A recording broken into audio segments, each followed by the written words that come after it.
Today on Locked On Phoenix Suns, we don't know exactly when Kevin Durant will be back. All we know is that it will be a massive saving grace for the Suns when he does. But it's clear they can't ride him like they were, so how can the Suns play through Kevin Durant the right way going forward? Let's go.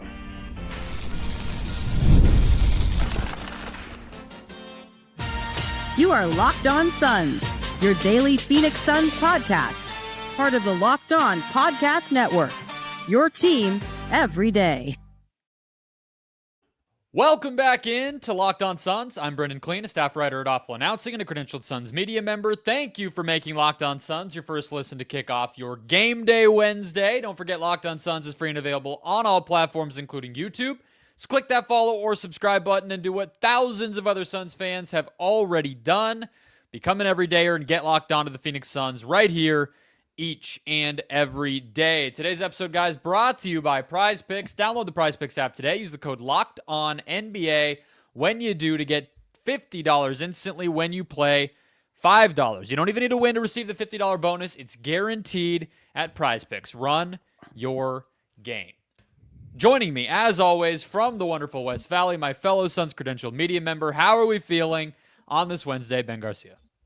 I mean, I always feel better the next day when I have a chance to actually digest what happened, which was just a shellacking by the Orlando Magic. But, you know, the thing that I'd said at the end of the show, which we'll talk about a little bit today, is like, it's not the full team. Like, everyone is going to get healthy. I don't think Kevin Durant is going to be like Bradley Beal and miss games all the time. He's been largely durable outside of a torn Achilles. So we're going to be okay. I think the Suns, have a good chance tomorrow, and we'll right the ship soon. Seems like there's a lot of panicking, though, Brendon. There's a lot of panicking. A lot. Well, it is loud. I don't have a ton of great news because we're talking about a dude who's inactive on today's show. that is the place that we are in, but I think in a more purposeful way here, and it's a conversation we sort of had when KD first went down, which is like, what does this stretch mean? And already looking toward the return, how do you avoid this in the future? And it sort of comes up by way of a little blurb from Tim McMahon at ESPN today in these roundtable things that ESPN has been putting up from their insiders this year, which looks at basically how Kevin Durant can maybe not miss a couple weeks here and there throughout the rest of the year. He is averaging 38.8 minutes per game. He is leading the team in touches per game, Ben. I pulled that stat earlier. And his usage rate is never going to be absurdly high. He's just not that type of player. He never has been. But we know late in these games, they have relied on him massively, and he has had to be pretty locked in, and to his credit, has been on the defensive end. It all just adds up to, I don't want to say, of course he was going to get hurt or anything like that. That makes it sounds very flippant. But all I know, Ben, is when he comes back, they can't keep doing what they were doing and expect this to work. Expect this guy to be durable the way they need him to be. Well, I think that's not exactly fair because Kevin Durant was playing in a lot of close games. What are you going to do? If they're at 33 minutes, are you not going to play Kevin Durant because you have this imaginary workload that you want to tie him to? Like, they're not going to play in close games every single night. Yeah, do they need to take a step back? Sure, but I'm not going to keep him out of close games. And, the one thing that you had mentioned when you had said he's playing 38 minutes a night, he's on pace for this to be his third highest year in minutes per game since his Oklahoma City days, which is absurd. And last year was already too high. We came into the season saying it had to go down. It's going the opposite direction. He was 37. He was 37 minutes a game last year, and now he's up to 38. But it's a little inflated, right? It was a lot of close games, and they needed him. That's not going to happen all the time. But you're right. Generally, it does need to take a step back. So I looked this up while you were talking. Minutes per half. Okay? So 18 and a half minutes per first half, 19.7 per second half. So your point is valid. if they're close, what are they going to do? Not play him? Of course they are. But 18 and a half minutes in the first half puts you on pace for 37, which would still be too high to me. So I think that this kind of pacing is what we're going to be looking at. And I mean, doesn't it kind of put a little bit of pressure on the rest of the team if you basically just say, I mean, I don't know if it's any sort of formal conversation, but if the players look around and say, damn, Kevin's not on the court for 2-3 minutes in these first halves the way that he was to start out the season. If we're going to win this game, we can't go into halftime down 10, 15 points. I got to pick up the slack. Like, this team is good enough to be at least staying afloat. By the way, they have 2 other star players. They're good enough to stay afloat even when he's on the bench, especially in the beginning of these games. And I just think that that's going to be a necessity going forward. I think Kevin Durant was like insurance for this team that was still trying to get things figured out early on in the season. I still think he's going to creep up to that 38-minute a game mark. Not that I think it's a great thing, but even for the first couple of weeks when he's back, because you don't just want to tell the kid, let him go and say, hey, ride this bike with no training wheels. You need to have Kevin Durant out there. It's going to come down gradually. What I would ask you is, are you looking for Kevin Durant minutes per game in his first year with Brooklyn, or the Golden State years where it hovered around that 33, 34 minute mark? I mean, I think the Golden State years are not a good comp because they had Steph Curry on their team, right? Because why? Yeah, because they had the best team ever assembled, and it's easy to put him on the bench when, Iguodala and Clay and Steph are all still out there, whatever the case might be.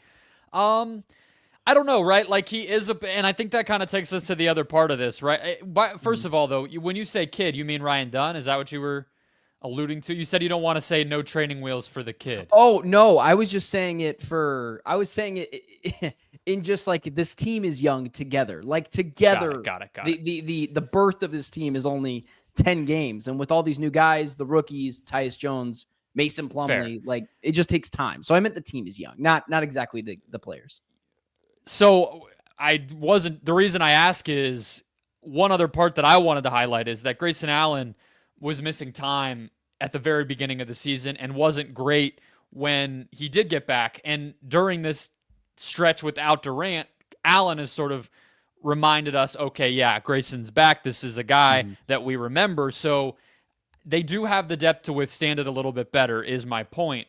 But minutes, I don't even know if necessarily are the best place to look, because it's kind of like what those minutes are. And I just think right now, asking him to be one of the most impactful defenders, perimeter and interior, every single night, and, create for himself, run pick and roll, and be the closer, like, it's just one too many job responsibilities. And I think we know, like you said, the closing is going to just have to be part of this. They need him too much. To me, it's the running pick and roll, driving into the teeth of the defense, banging with bodies, trying to, go into a crowd and go up over, big centers and physical wings and things like that. That's maybe one part of what he was doing that I would try to tick down a little bit. But we know this team wants to play random, so maybe it's not even engineerable in that way, and you just kind of have to roll with it. I don't know. So you want to go back to, because he played 38 minutes a night last year, or I think it was exactly 38 minutes or whatever at that point. But we had referenced that Dwayne Rankin article. But high. We had referenced that Dwayne Rankin article multiple times during the summer, where Kevin Durant had mentioned that the reasoning why he believes he stayed so healthy is he stayed away from the crash test dummies. If you want to go there, then yes, I do think Kevin Durant was banging bodies a little too often, where he already has a jumper that for some reason him and Devin Booker always get someone stepping under him, and every time he falls down, you hold your breath. So yeah, I would agree, but it's so hard to ask Kevin Durant to not go to the rim or not go to it as much, because this package around the rim is so good, in just the ability to make tough shots and get and ones and cheap buckets is so enticing for Durant. But I would agree, you do have to talk to him a little bit more about, hey, maybe shoot even more three-pointers. So if that's the case that you're going off of, I would agree, as well as maybe a tick or two lower on the minutes per game, but not exactly the Golden State Warriors. I just looked drives per game, basically identical last year to this year. Like, I might just be imagining it if I'm being honest. I don't think that there's any way to just say that, like, all of the we've talked about injuries plenty, unfortunately, already early in the season. You know how I feel. I don't really just draw a direct dotted line from minutes or whatever and just say, oh, that's why he got hurt. It is random. It is fluky. I don't. It's not even so much preventing injury. It's just maximizing what he's going to be. Because if you told me he plays the rest of the season once he gets back, I would believe you. I have no reason to think otherwise. But the stakes are too high for this season. The last thing, and I think we did kind of talk about it last week, Ben, and just as quick an answer as you can give me here, should they load manage him? Should he be resting back-to-backs and things like that once he does return? I don't think I ever mentioned last week resting Kevin Durant. I think it was just Beal. God, no. God, no. If you're healthy, play. Now, you're going to lose games if you do that, right? Like, I mean, you load manage him, you ask for an L in that game. There's a caveat to this. Yes, once or twice a year, maybe even 3 times, if you're really lucky 4 times, where you play the Lakers, and then the next day you play, this doesn't make any sense geographically, but the freaking Charlotte Hornets. Sure, if you want to sit the guy for the Hornets game, go for it. Like one of those bottom tier next week they teams. play the Lakers and then the Nets, and he might be back for those games. So that actually might be a perfect example of what you're talking about. If the Nets, if that's a game that you want to rest him, maybe not even that game, man, because you want to get back in the win column. But if you did, like, that would make sense. But I'm not resting him against the Rockets and the Mavericks back-to-back because I'm like, it's stupid. And I play. I tend to agree with KD. I mean, who the hell am I to say? I look around the league and I think his point about he's always been a heavy minute guy. He's always been a if I'm healthy, I play guy. And I look at Zion and Embiid and Kawhi and some of these dudes that are recurring injuries. And I don't think all 3 of those guys are exactly the same. You could throw other examples out there. I think we're learning that just being physical and being in the routine of everything is best. So I don't think load management just really necessarily quickly helps in the long run anyway. This is the one thing that you can never, ever go after Kevin Durant for. He loves ball. Do you think he would take well if they asked him to sit out 1 or 2 games? He's never pulling himself out of games. No. I think that Wednesday game of next week, like if he is back for Tuesday's Lakers He'll game, play. The Wednesday game might be the only chance they have the entire rest of the season to get him to willingly not play a game. Mm-hmm. If it is the first back-to-back, the day he's healthy again. Otherwise, no. I mean, if you're just saying in a random January, like, hey, you want to just take this one off? He's going to say, that's not fat him. Chance of that. So, okay. I don't know if we got any closer to solving this problem, but I do think it is a problem that the Suns need to be aware of. Let's talk about another problem that they may or may not have, maybe debate it a little bit, which is 3 centers and maybe also 0 centers. We'll get there next. First, today's show brought to you by the FanDuel Sportsbook. Get ready to tackle the NFL action all season long with FanDuel, America's #1 sportsbook, because right now new customers can bet $5 and get $150 in bonus bets if you win. The FanDuel Sportsbook app gives you everything you need to place live bets on the NFL all in one place. So when you get a hunch in the middle of the game, you can check out the latest stats, view live play-by-play, and so much more, all on the same page where you place your bets. Just visit FanDuel.com to get started today. Let's check out the college football weekend. As I've said, Miami minus 4,000, Texas minus 2,100, Boise State even on the road minus 2,100. Bet a huge favorite in college football. Get that $5 straight to your account, or $150, I'm sorry. Win the $5 bet. Get $150 in bonus bets straight to your account and get to work, have some fun. Get in on the NBA, on the NFL, and much more, all at FanDuel.com. Never waste a hunch. Make every moment more with FanDuel, an official sportsbook partner of the NFL. All right, Ben, let's keep it rolling here. Want to remind everybody first to check out the Locked On Suns Daily Newsletter. Click that link in the show description below. Type your email address in. It supports the show big time. You're picking out some good stuff. I'm writing this week. Got some little nuggets and things from basically stuff we don't get to in the show, some extra thoughts, whatever it might be. You get a national article from one of our two awesome analysts that we've hired on specifically to write that stuff. And you keep up with the show, support the show, all that great stuff as well. And it's free for you. Absolutely free. And it helps us out big time. We're not like these guys over at The Athletic or ESPN Plus wanting you to pay for everything. It's not us. It's never been us. Free Suns content, free NBA content right to your email. All you got to do is sign up right there. Click that link below. Okay. So we've talked plenty about Jusuf Nurkic's ups and downs this season. Mason Plumlee, bigger role in these games where Nurk has been hobbled and or out, and I think we're seeing some of his limitations, some travels, some, fumbling of ball. Free throws are a big liability when he is out there and everything else. And then Oso Ighodaro is promising, but wasn't in the rotation, I think, for good reason early on when the Suns were healthier, and is still just a rookie, especially on the physical side of things. So I'll just ask it to you plainly, Ben. Is this a strength or a weakness of the Suns, this dynamic that they've run into here? Well, yeah, it's a weakness. Like every team has a weakness. And if I'm listing the Suns' strengths, and if it's not a strength, it's probably a weakness, I'm not putting the center position there. What I believe is what's debatable is how much of a weakness is it, which is where I would throw it back to you. If you do think that it is a weakness, how much of a weakness is it? Well, I think, honestly, it kind of takes me back to our first segment with Durant, because I think we forget very quickly that the story coming out of the first week of the season was, well, they're on to something with the small ball stuff. They don't need – the first time we talked about Jusuf Nurkic getting benched, it wasn't for one of these other centers or because, they wanted to match Plumlee up against a more athletic guy or Oso against a more nimble dude. No, it was that they went small, and Kevin Durant basically was the center.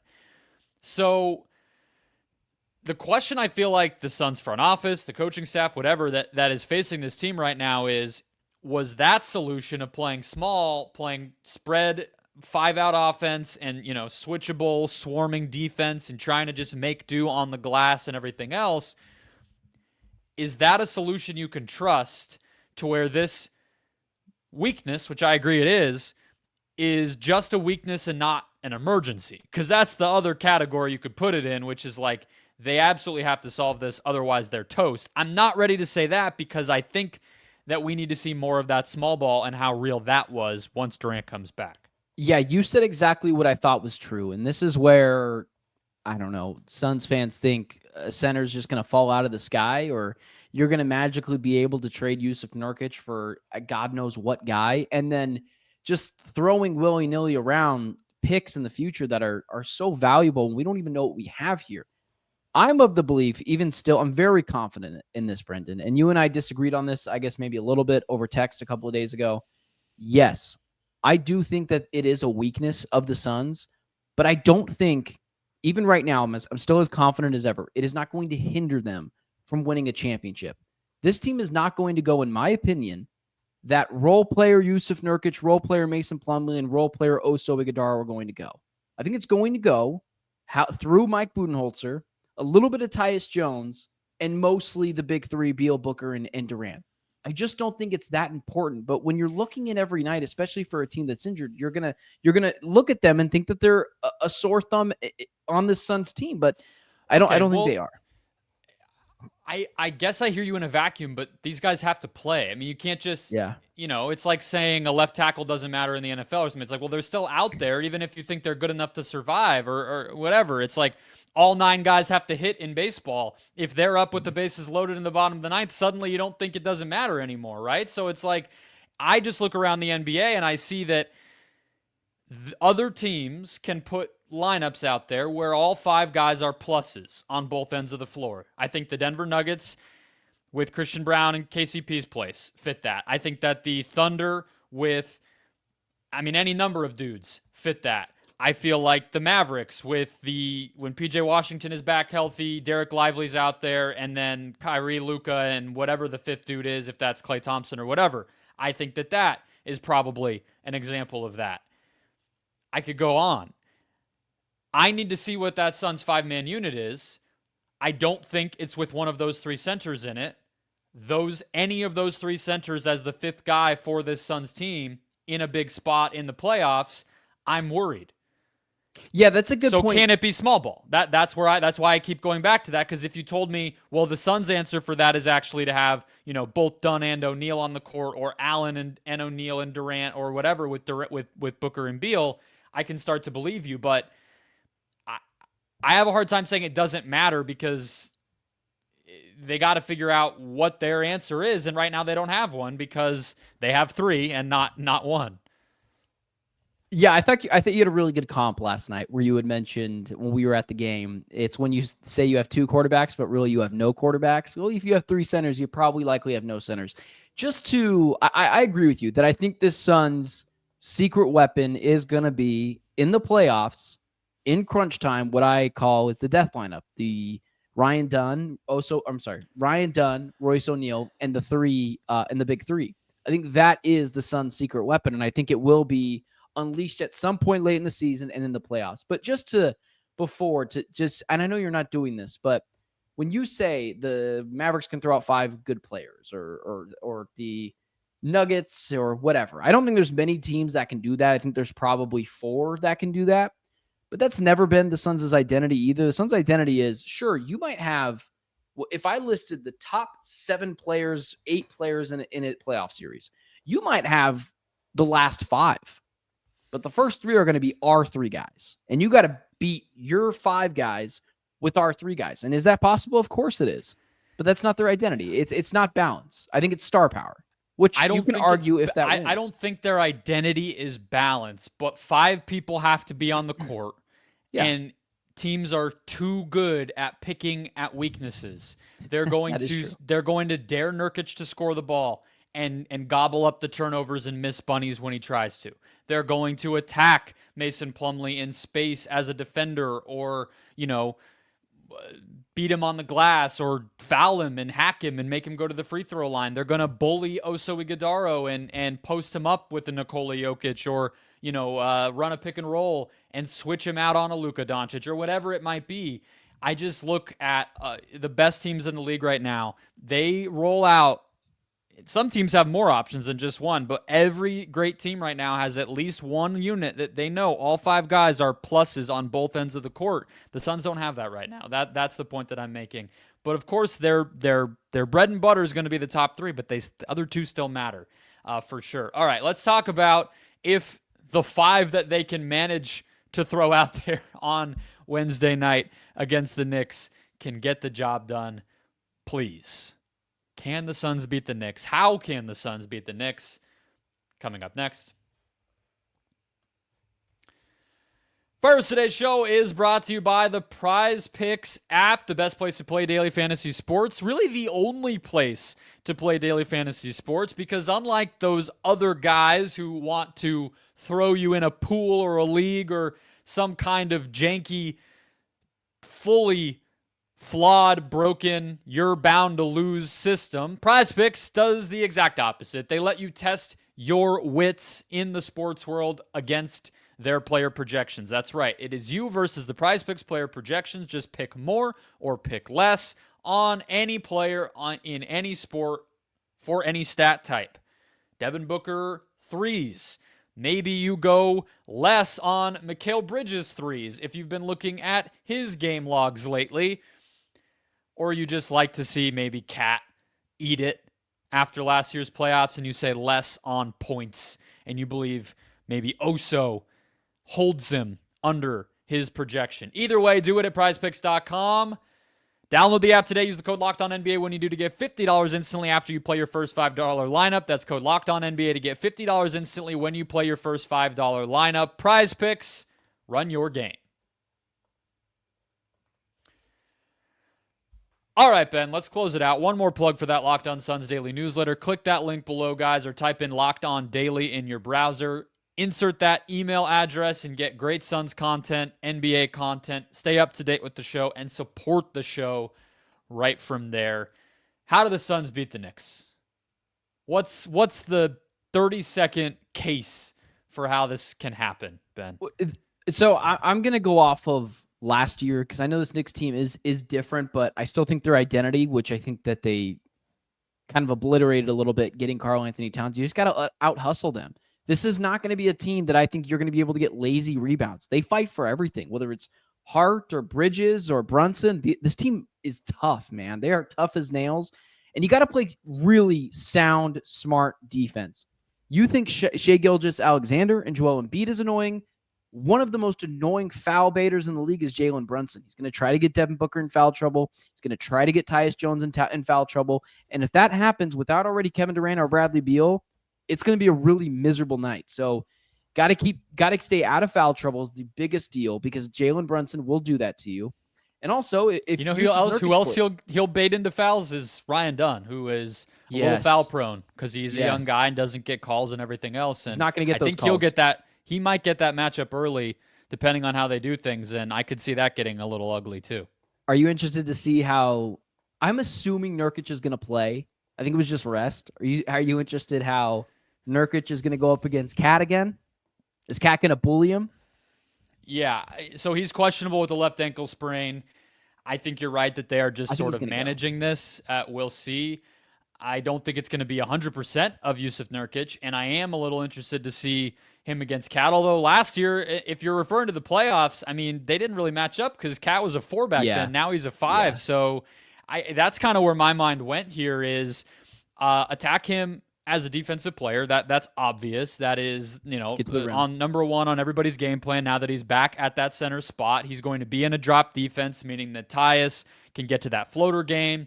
Book can get to the pull-up 3. There's just going to be space to take up and score in because of the way that he plays. I think that expect to see a lot of staggered screens and different things to, like we saw in the couple of games early against James Harden, to basically get Jalen Brunson in a defensive scenario mismatch that he doesn't want to be in. Primarily, I would think against Devin Booker, maybe a little bit against Tyus Jones. I would imagine he will start this game guarding Ryan Dunn.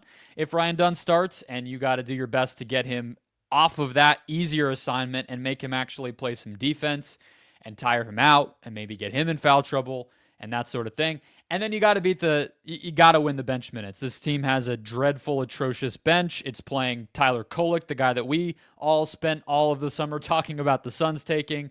They're playing another rookie, Campaign, who Suns fans thought was washed 5 years ago or 3 years ago or whatever, and a very small backup center. So win those bench minutes, take advantage of Cat on defense, make Brunson actually play.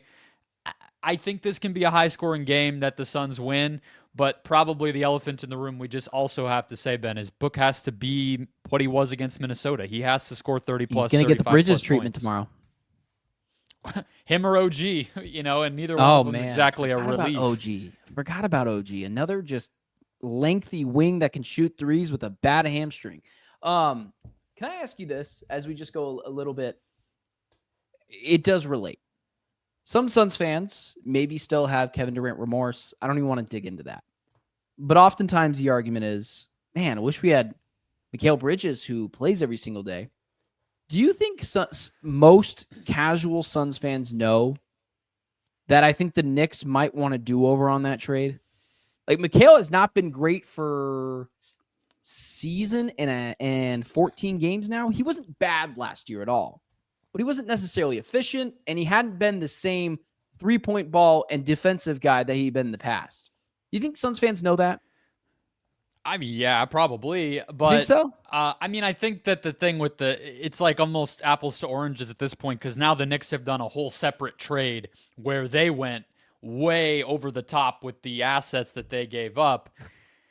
But they're also all in. I'm not willing to I just think the Cat trade was a bigger identity flip than the Bridges thing. Like, imagine Bridges if they had been able to keep Hartenstein somehow and, they didn't get rid of their depth and they were more of that hustly team that you were talking about, I think we'd feel like, oh, Bridges is fitting right in. He doesn't have to do too much. It's whatever. But now they only have like 6 dudes, and he's one of them. So it's just so microscoped if he struggles. I'm just curious. Well, I would agree with you too with the Cat trade. When you and I talked about it, I misquoted you at first where you had kind of thought the Knicks got the better end. I thought the Timberwolves got a better end, but we both didn't really understand the trade. That trade made no sense, but now there's reports potentially Cat could be in another trade for Giannis one day. But Suns are seeing both sides of it this week, and I think both teams are struggling. Yeah, yeah. And that's kind of 500-ish right now. I'm just curious because now we're a few seasons removed from that Kevin Durant, Mikal Bridges trade, and I still wouldn't redo. I still wouldn't go back and redo it. Just while we're seeing Mikal, while we're going down memory lane again tomorrow, I'd still go back and do the trade again. I'd still go back and do it. You do it. I mean, to me, it's 100 times out of 100. It's a Hall of Famer. Katie's injured right now. Yeah, I will never change my mind about it. Nothing could happen that will change my mind about it. You can't really do the hindsight thing, in my opinion. And in the moment, it was the right thing. I think the only case, it's a little bit even steps removed from the Mikal side of it. Mikal was going to go either way. That part was never in doubt. But there's a little part of me that's like, could you have gotten Durant in the summer of 2023 after the playoffs for a little less? I've done that kind of thought experiment and what if exercise on the pod a few times. Maybe then you don't have to give up Cam Johnson or quite as many firsts or whatever the deal might have been there. But, then Jay Crowder's not involved. It just, it had to happen. It happened the way that it did. I think, frankly, the Suns still won that trade. Talk about Nets. What's going on with the Nets right now? That speaks for itself. Let me just wrap up really quickly with this question. If you were trying to win a championship this year, would you rather be the Knicks or the Suns? That's a good question. Sometimes I have one. Every now and then. I think that the Knicks do probably have fewer weaknesses. Okay. As a team. But I think the Suns have the best player, maybe 2 players, depending on the night, out of either team. I'd still take Devin Booker over Jalen Brunson. I mean that's just the bigger, stronger, not as athletic. I think they're the same age, or Booker's younger. Jalen Brunson's older than everyone forgets because he was in college for a while. Booker's the better playmaker, and I don't think Brunson's a significantly better defender than him. No, he's especially a worse defender. No, I'm just saying. I'd probably still take Booker, but it's an interesting thought exercise because I think the Suns are still. I think I'd still rather be the Suns, but just curious. And they're 2 of the most all-in teams in the NBA. The Knicks quickly joined the Suns up at the top of that list, along with like Milwaukee or whatever else. So. Yeah, it'll be a fun game. I think, even though it would have been nice to see it at full strength. The Suns are 6-point dogs at home, so people tend to think that the Suns will lose, and they are plus 194 on the money line. So, honestly, the over-under at 220 is the part of the bet that I like the best. I think it's going to be a high-scoring game. 6.5. Cross-country, the Knicks aren't exactly an awesome team. Coming off an emotional win the other night, if I'm not mistaken. You want my betting advice? Take the Suns to cover 6.5. Yeah, take this. I don't know if they're gonna win, but yeah, take them to cover 6.5. They can do that. Coming off pissed off because they got humiliated on Wednesday or Monday. Yeah, 6.5. That's a lot of points. A lot of points. I think the Suns are gonna be favored in this game. Maybe not, but definitely 6.5 is crazy. Sorry. Vibes are bad. It's like a vibe underdog, maybe more than anything else, but. Home team, the travel, all that stuff. And I think the Knicks defense is not on the par of the Orlando or OKC where they're going to bottle up Book the way that we've been talking about. So that's going to be the biggest Not huge difference. Either. Magic were huge. That will wrap us up. Hit follow, subscribe if you haven't already. Become an everydayer. We will have a recap show of Suns-Knicks from Footprint Center on Wednesday night, probably really Thursday morning if we're being 100% honest. With the 8 o'clock tip, don't forget, enjoy your Wednesday. We'll catch you then.